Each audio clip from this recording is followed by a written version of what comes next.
जय हिंद। पिछले 2 वीडियो हमने मछली कहानी के लेखक परिचय और ऑब्जेक्टिव क्वेश्चंस को डिस्कस कर चुके हैं। आज के इस वीडियो में हम मछली कहानी के सब्जेक्टिव क्वेश्चंस को डिस्कस करेंगे जो एग्जाम में काफी बार पूछे गए हैं और जिनके पूछे जाने की संभावनाएं सबसे अधिक हैं। देखिए, यदि आप ये पूरा वीडियो देख लेते हैं तो मैं आपको बता दूं कि इससे बाहर कुछ नहीं, अर्थात इससे बाहर कोई भी सब्जेक्टिव क्वेश्चन नहीं आएगा। चलिए हम क्वेश्चन को डिस्कस कर लेते हैं। देखिए, पहला क्वेश्चन है, संतु मछली लेकर क्यों भागा। यह 2018 के फर्स्ट शिफ्ट में क्वेश्चन पूछा गया है कि संतु मछली लेकर क्यों भागा। तो इसका उत्तर होगा कि कुएं में डालकर मछली के साथ खेलने और उसको बड़ा करने की जिज्ञासा को पूरा करने के लिए संतु मछली लेकर भागा। देखिए, कहानी में होता क्या है, जब भग्गू मछली को आंगन में बैठकर काटता है, तभी जो संतु होता है वह एक मछली उठाकर और भाग जाता है कुआं में फेंकने के लिए, ताकि जो उन लोगों की जिज्ञासा है, जो अभिलाषा है कि मछली के साथ बड़ी हो जाएगी तो हम उसके साथ खेलेंगे, उसे पूरा कर सके। देखिए, सेकंड क्वेश्चन है, मछली को छूते हुए संतु क्यों हिचक रहा था। तो इसका उत्तर होगा कि संतु को लग रहा था कि यदि वह मछली को छूता है तो मछली उसे काटेगी, इसी के कारण मछली को छूते हुए संतु हिचक रहा था।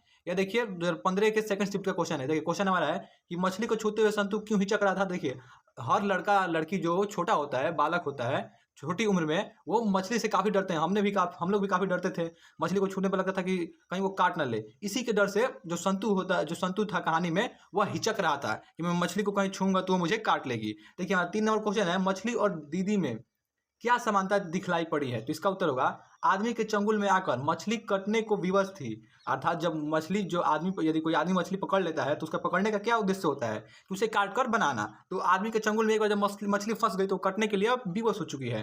पानी के अभाव में अंगोछा में लिपटी मछली लहर रही थी। दीदी कमरे में करवट लिए पहनी हुई साड़ी को सर तक ओढ़े सिसक सिसक कर रो रही थी। हिचकी लेते ही दीदी का पूरा शरीर सिहर उठता था। दीदी का सिहरना एवं मछली का लहराना दोनों में समानता दिखलाई पड़ी है। ये देखिए, 2017 के फर्स्ट शिफ्ट में और 2013 के भी फर्स्ट शिफ्ट में ये क्वेश्चन पूछा गया है। देखिए, क्वेश्चन पूछा गया था कि मछली और दीदी में क्या समानता दिखलाई पड़ी है। तो देखिए, जब भग्गू मछली को काटता है तो जो मछली को अंगोछा में लपेट कर रखता है तो उस समय मछली काफ़ी लहर रही थी, अर्थात काफ़ी उछल कूद रही थी। अर्थात उसे मतलब वो अब सोच चुकी थी, उसे अब समझ में आ चुका था कि अब ये उसकी अंतिम घड़ी है। ठीक उसी प्रकार जो दीदी थी वह भी कमरे में करवट ले लेके रो रही थी और जैसे ही वह हिचकी लेती थी तो उसका पूरा शरीर जो था वह सिहर चुका था। तो इसी पीड़ा को दोनों में जो कथावाचक है, जो लेखक है हमारे, देखते हैं तो दोनों को यही पीड़ा को वो समान बताते हैं।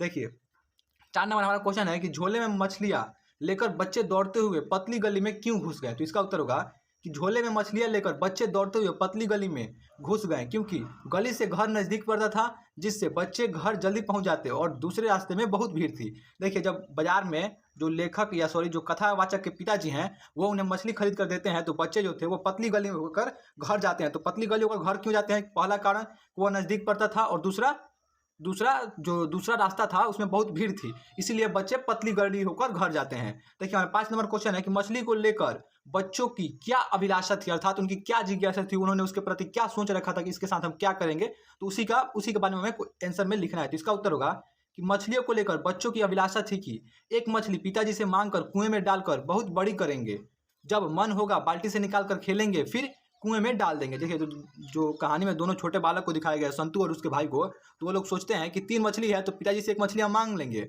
और उसे कुआं में डालकर बहुत बड़ा करेंगे, बहुत बड़ी करेंगे, उसको हम खाना ना देंगे, वो बहुत बड़ी हो जाएगी। फिर हमारा जब मन करेगा खेलने के लिए तो हम उसे निकाल कर खेलेंगे और फिर उसे कुएं में डाल देंगे। तो यह जो थी उनके मन में अभिलाषा थी, बच्चों के मन में मछली के प्रति। मछली लिए घर आने के बाद बच्चों ने क्या किया। तो देखिए, इसका उत्तर होगा कि मछली लिए घर आने के बाद बच्चों ने नहान घर में प्रवेश किया और तीनों मछलियों को पानी से भरे बाल्टी को आधा खाली करके उड़े लिया, डाल दिया। देखिए, जब बच्चे मछली लेकर घर आए तो सीधा वो नहान घर में गए और नहान घर में जाने के बाद उन्होंने क्या किया कि एक बाल्टी में फुल पानी था तो उसे आधा कर दिया ताकि मछली बाल्टी में से कूदे नहीं। और उन्होंने नहान घर में सबसे पहले क्यों गए वो नहान घर में सबसे पहले, ताकि इसलिए गए ताकि मछली को तुरंत पानी में रखा जाए और मछली जीवित रहे, इसलिए वो सबसे पहले नहान घर में गए। 7वां नंबर क्वेश्चन है हमारा, अरे अरे कहता हुआ भग्गू किसके पीछे भागा और क्यों। तो इसका उत्तर होगा कि अरे अरे कहते हुए भग्गू संतु के पीछे भागा क्योंकि संतु एक मछली को लेकर भाग रहा था।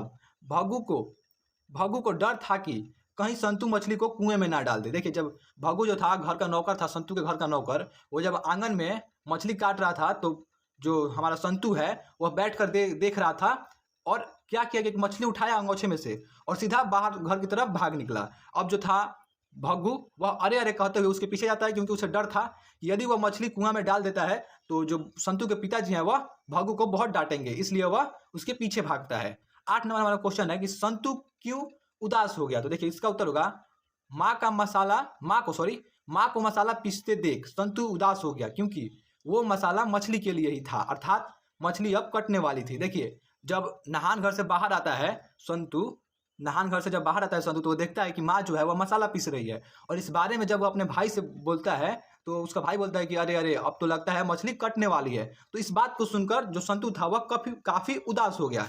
इस प्रकार हमने मछली पाठ के लेखक परिचय, सारांश, ऑब्जेक्टिव क्वेश्चन और सब्जेक्टिव क्वेश्चन को कंप्लीट कर दिए। नेक्स्ट वीडियो में हम यतीन्द्र मिश्र द्वारा रचित नौबत खाने में इबादत, जो कि हमारे बिस्मिल्लाह खां का व्यक्ति चित्र है, इसके लेखक परिचय और सारांश को डिस्कस करेंगे। जिसे देखने के लिए आपके हमारे चैनल को सब्सक्राइब करना होगा ताकि वीडियो की नोटिफिकेशन आपको मिल जाए। जय हिंद, जय भारत। मिलते हैं नेक्स्ट वीडियो में नौबत खाने में इबादत पाठ के लेखक परिचय और सारांश के साथ। धन्यवाद।